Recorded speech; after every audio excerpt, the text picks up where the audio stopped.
Worldwide, apart from the 27 nations that we traveled, where we have had a spectacular response from the people, and almost every nation we have met either the agricultural ministries or the environment ministries and signed MOUs with most of them.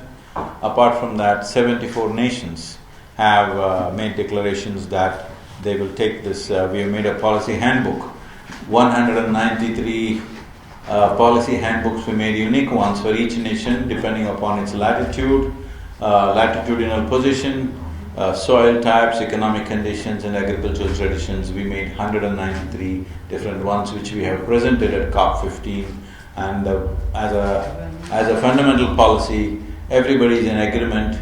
Which nation will go first, what they will do is of course questionable in many ways, but 74 nations have made declarations, and the idea was to touch about 3.5 to 3.6 billion people, so that we will cover about 60% of the world's adult population or the electorate.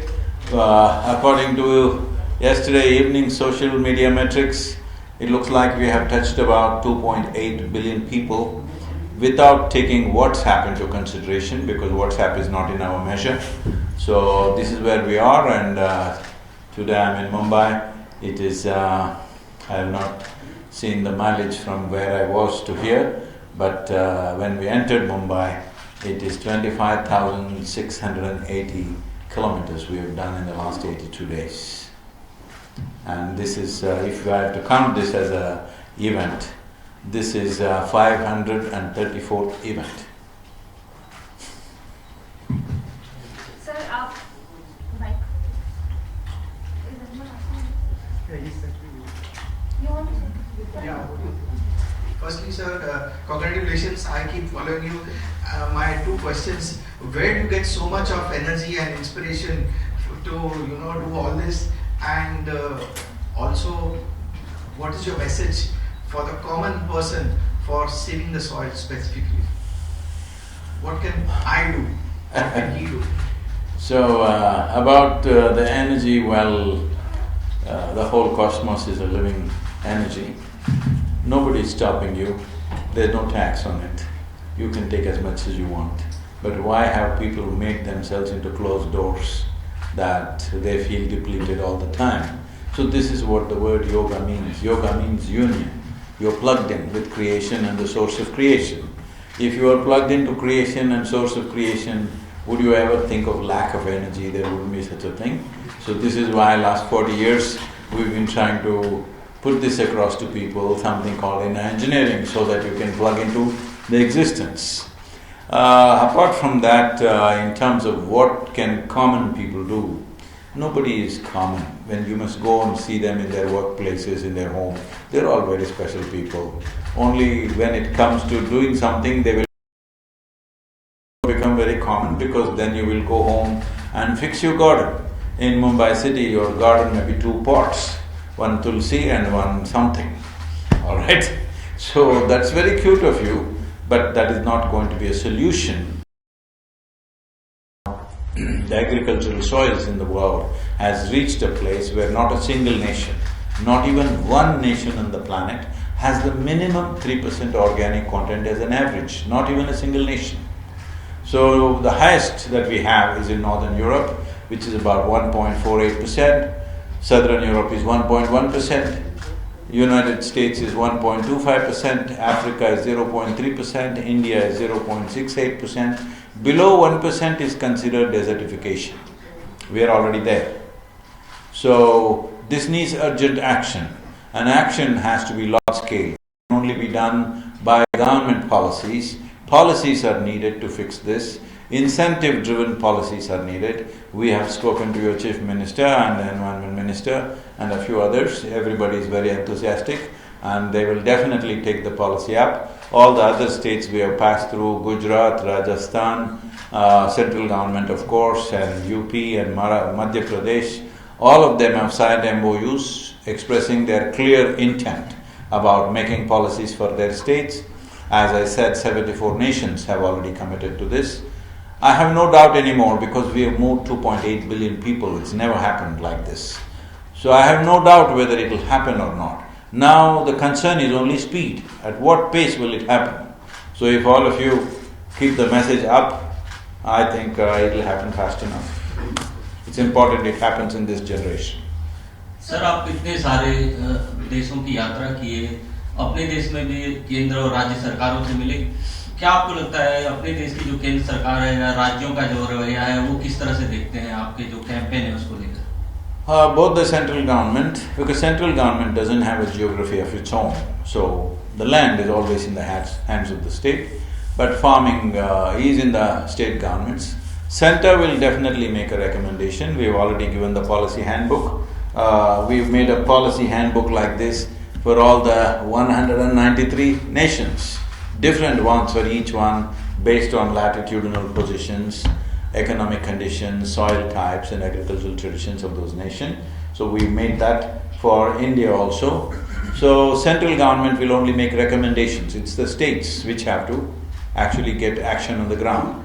So now debates will come, finance ministries will come into the picture, who will take what kind of budgets will center allocate, what says… It's a governmental affair, it's not for me to settle those things. But this is a technical handbook, how to do it. The other aspects, only the elected governments can really take those steps. But right now, every state is openly declaring that they will take this right earnest. गुरुजी, हम लगातार देख रहे हैं कि जैसे हमारी farming में भी ऑर्गेनिक फार्मिंग में काफी पीछे हैं हम लोग, तो हम उसको बढ़ावा देने के लिए क्या कर सकते हैं? See, I would not like to use that word organic because it is the urban populations who use this term without knowing what is farming.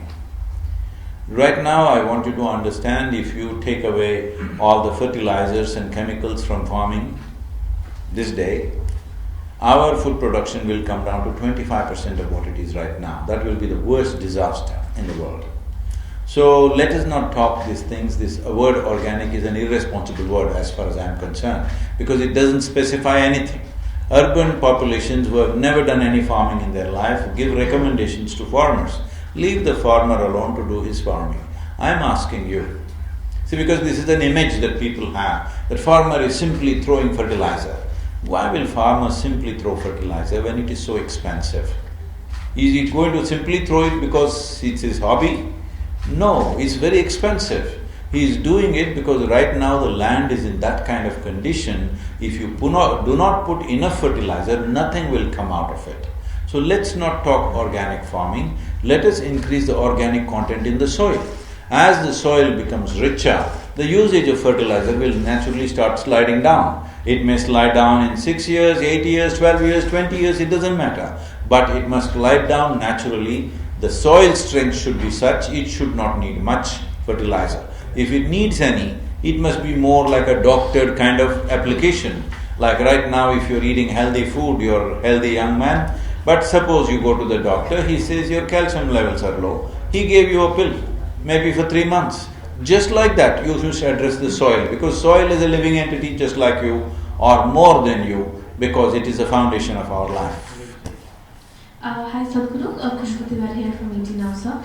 Sir, 2 questions. Could you help us understand some key takeaways from the policy handbook? Because it's a big handbook for the common people to understand some key policy takeaways. And also because we were informed a while back how you all have worked towards increasing the farmer income 6 to 8 times much bigger than what the government has the plans for. We would like to understand what actions have you taken on that front? How have you increased that kind of income for farmers? So, see, the government's plans of doubling the income is nationwide, all right? So, entire nation, doubling the income of the farmer, that's a different kind of goal. We have worked in selective areas. We are mainly working in the Kaveri basin. We also worked in the Vagadi river basin, but due to this pandemic, kind of got suspended. But Kaveri calling is going on great. So there are any number of farmers who have hiked their incomes from anywhere between 300 to 800%. How does this happen? One thing is smart usage of information as to what you want to plant this year. Right now, the farmer's problem is this. This year, in the marketplace, let us say the turmeric price is really high. A few farmers really made a lot of money. So next year, everybody plants turmeric. Now the turmeric prices hit the bottom. Now everybody regrets it, and next year nobody plants turmeric, just a handful will plant. Again it will go up. This is constantly happening with most crops because farmers are going by what's happening in their neighborhood. They're not looking at what is the marketplace, where can it be sent, what can be done. Right now the government of Maharashtra is thinking on these lines, that instead of thinking what crops to grow, we think of what the world's market needs and how to crack those markets. This is what the Maharashtra government is thinking right now. I hope they will be successful because that success will determine how much farmers will earn. How have we done it? How we have done it is what is called as tree-based agriculture. And tree-based agriculture is a science by itself, how to use the trees to enhance the soil quality and in turn get better crops out of it, better nourishment, nutritional values and better market prices. All this can be achieved if you use the trees appropriately, if you plant the right kind of species and use the foliage to enrich the soil. This will happen. And apart from that, partial felling of the trees once in 8 or 12 years' time, what we have seen is for a whole lot of farmers, every 12 years, they're making as much money as they would make if they sell the land. So every 12 years, they're selling the land but still keeping the land. This is very important. One thing is there are trees on the land, so farmer will never leave the land and go away somewhere. Another thing is, every 12 years, he is getting as much money as he would get if he sell the land, but still he has the land. This is important. This has happened because it took me over 11 years to make the necessary policy changes and get the subsidies and other things in South. I hope it doesn't take that much time in Maharashtra. Hope it happens sooner because sir, Maharashtra की अगर बात की जाए तो महाराष्ट्र के rural area में industrial area बहुत बढ़ते जा रहे हैं. आपने बाकी देशों में भी यात्रा की है, भारत में भी यात्रा की. इंडस्ट्रियल एरिया के इफेक्ट किस तरह से सॉइल के ऊपर हो रहे हैं? See, right now in India, over 63 to 64% of India's land is farmland. Only 1.3% of India's land is industry. Tell me where is the problem? It's a farm. It's a farming the way we are doing. Very ineffective farming, non-productive farming. Too many people doing the farming. Average land holding being 1 hectare, that is 2.25 acres per family is the average. There is no scale, there is no power of scale in this. For every 2 acres, you have a barbed wire fence, you have a bore well, you have an electric connection, you have a whole lot of people working. And most of the time, except, see, if you work for 60 to 65 days, if you go to the farm and work, you can take out 2 good crops. That's all it takes.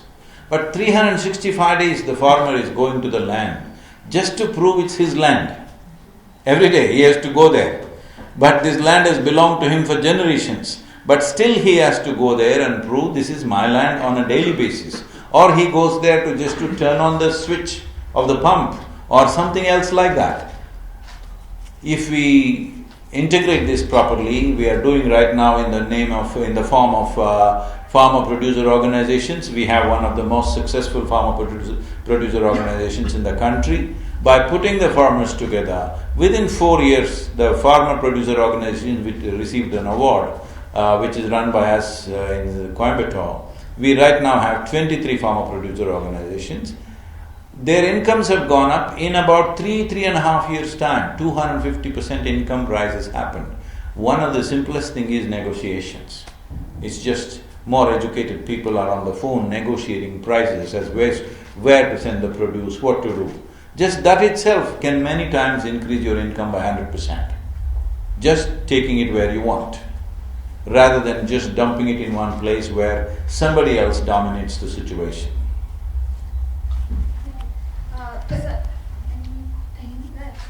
Pranam Sadhguruji, and welcome to Mumbai. आमची Mumbai. Okay.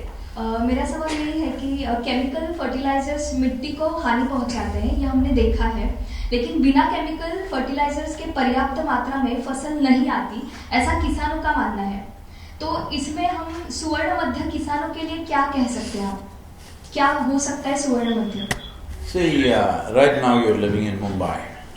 So you inevitably breathe poison, drink poison and eat poison. Human beings, I'm saying. You can't help it. But you still choose to live in Mumbai. You could go and live in the Western Ghats where the air is pure, water is pure, but you won't have a job. Hello? So you choose to live in Mumbai. Just like that, chemical fertilizer. Now, if you enhance the organic content, the microbial activity will multiply manifold. Now, even if you're using chemicals, there is damage. Not that there is no damage, but it's a calculated damage. Rather than just using chemical fertilizer, you're enhancing the organic content and slowly reducing the chemical fertilizer because the need will come down. Not because it's your principle that I want to do organic farming. Agriculture is not a philosophy, it is not an ideology, it's not a religion. It's a practical activity. It is commercial and also basis of our survival. So let's treat it pragmatically rather than coming up with ideals as to how to do it. So soil has to be alive means microbial activity is needed. If microbial activity has to happen, they need food to eat. They can eat only organic content. They cannot eat fertilizer, they cannot eat something else, they can eat only organic content. Where does the organic content come from? There are only two sources.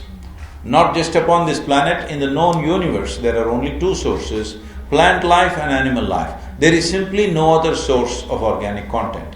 So these two things have to come back. This is all the problem is. Plants have gone out of farms, trees have gone out of farms, animals have gone out of farms. Where is the organic content? Namaskaram, Sadhguru. Nowadays the You can industrial take the microphone, please. Namaskaram, Sadhguru. Nowadays industrialists are entering into agro farming. So what message you would like to give them? So how they could save soil? Agro farming means? For producing juices and all, so they acquire a lot of farming lands.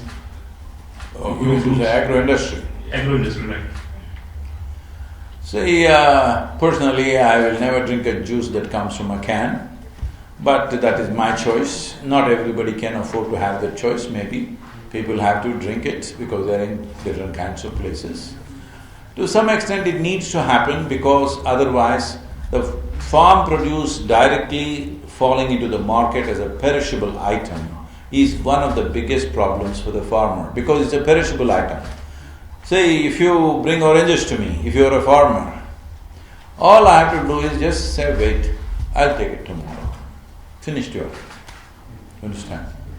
This is what is happening in the marketplace. You come and he says you want to sell today because your fruit is ripe. I'll say, just wait, I will come and see you tomorrow evening. You are gone. By tomorrow evening you are half the price. So, some amount of process is needed, cold storage is needed, product development is needed, otherwise it will be a problem. How much of that product individual people want to consume, how much natural product they want to consume is individual choices. We must also promote that, make people aware what are the advantages of that. It is coming in the world, West which went totally towards processed food, now is trying to roll back and come to natural diets. We are going in the direction, it is not the best thing to do, but at the same time in the interest of farming, it is important that there are cold storages, there are other infrastructure which makes a product out of the produce that he produces, otherwise he will be always at the mercy of the marketplace because it's a perishable item. Thank you. Sir आपसे एक थोड़ा सा इस topic के अलग से मैं सवाल पूछना चाहूँगी जैसे कि आप कुदरत के लिए काफी कुछ करना चाह रहे हैं क्लाइमेट चेंज एक इशू है सेफ सॉइल का जो इशू है उसके अलावा भारत में फिलहाल जो आप सिचुएशन देख रहे हैं सर काफी क्रोध फैला हुआ है हर जगह क्योंकि जहां पर BJP spokes person suspended spokes person ने उन्होंने प्रोफेट मोहम्मद के बारे में कुछ कमेंट किया जिसके बाद प्रोटेस्ट हुए हैं कई जगह हिंदू मुस्लिम और ऐसे कई सारे मुद्दे आज के डेट में देखे जा रहे हैं सर आप इसे किस तरह से देखते हैं ये जानना चाहेंगे See, right now in the world, we have found hundreds of ways as to how to find differences between you and me. Gender, religion, caste, creed, nationality, race, all kinds of things. Hundreds of ways as to how we are different, hundreds of ways how we could be in conflict with each other. When there is so many differences, when we know of so many differences, is it not very important we also know of some common factors or common denominators among us? If you do not understand what is the all-unifying cosmic consciousness, at least you understand all of us come from the same soil, we live off the same soil, when we die we'll go back to the same soil. The question is only, will you get it now or will you get it when you're buried? It's my wish that everybody gets it now. Thank you. Thank you. Sir, one question, sir. Where are you? So his policy is very much incentive driven for the farmers from the government side, and we also saw that you have been in talks with many of the stakeholders from the government and you have their confidence. I just want to understand, are you also in conversation in what kind of fiscal pressure this will bring on the government? Yes. And what all are the policy points? I'm sorry, in the last question also you brought this up, I kind of skipped that, I'm sorry. So the basic thing, to put it in a very simplistic way, there's more complexity to this. To put it in a very simplistic way, right now on an average, most farms, almost all farms in India are below 1% organic content. So all you have to do is institute an incentive. If you get your farm to 3% organic content, this is important because I see many journalists are confusing the difference between organic content and carbon content in the soil. These are two different things. Why this differentiation is necessary is organic content could be measured on the farm. Carbon content is a complex process in the laboratory. If it is laboratory, like our courts are there, right now some 1 crore cases are pending. Similarly, if it has to go to the lab, if all the farmers present their soil samples tomorrow, your soil sample may get tested after 12 years and it will be of no use. It has to be done on the farm. So, organic content can be tested on the farm. Right there you can see the result. So, if it is less, if it is wherever it is right now, if you give an incentive, if you get it to 3%, you will get this much incentive. If you make the incentive attractive enough, then most farmers will go for it. There are two types of farmers in the country, or rather three. One thing is small and medium farmers, that means their acreage is below 5 acres. Small and medium farmers are nearly 86% of the India's farmers in numbers. But in terms of land, it's 47.6% of India's agriculture is small and medium farmers. So now they may be attracted to a certain type of incentive. The larger farms may not be interested in that kind of incentive. So I am saying incentives have to be structured according to the nature of the farming, type of farming, and the acreage that is there. Accordingly, it has to be factored in, because it is a complex aspect which needs to be addressed. It's an economic aspect. So the next level of incentive is, there is something called as carbon credit market in the world. Last 7 years we've been doing everything possible to see how to get carbon credit for our farmers. We have failed utterly. We've not been able to move an inch because it's so complex. We've been driving from pillar to post endlessly, because these laws or these frameworks were designed for industry, and now they're saying do the same thing for the farm. It's not possible. If some amount of smoke is coming from a chimney in an industry, we can capture that and make a difference and show this is the difference. In an acre of land, how much carbon dioxide or oxygen it releases, or how much methane it releases, depends whether it's morning or evening or afternoon, whether it's rain today or there is humidity. There are many, many factors. Whether it is plowed or not plowed, various aspects are there. So you can never measure the exact carbon sequestration process for a land. So the important thing is we have to make it very simple, thumb rule type of carbon credit scheme, that if your land gets to 3% organic content, you will get this much incentive, whatever an approximate estimation.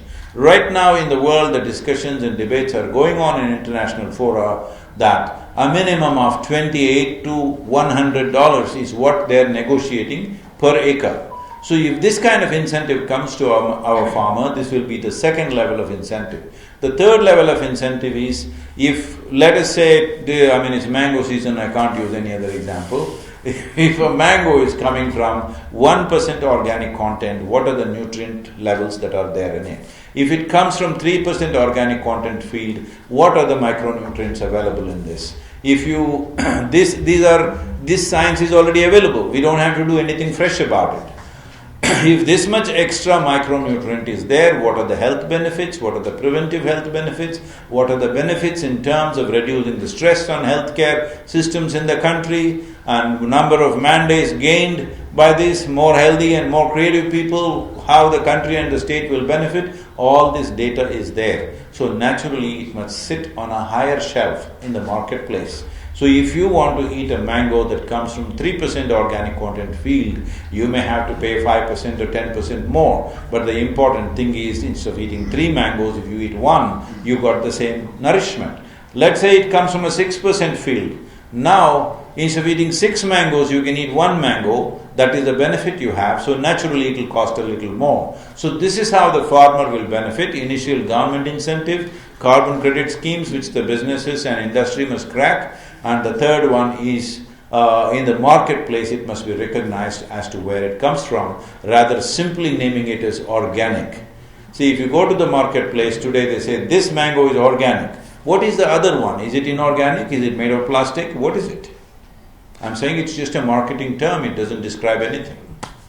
Pranam Sadhguru, Namaskar. I'm Dr. Usha here from Praise. Last question. Ma'am, how is the effect of rain on soil? What is the effect of rain? Rain on soil. Rain is very wonderful if we had a lot of vegetation, but if there is no vegetation, rain leads to flood. So we must have enough vegetation to absorb the rain and make a difference for the soil. Water is good. ABP Majha, उघडा डोळे, बघा NEET.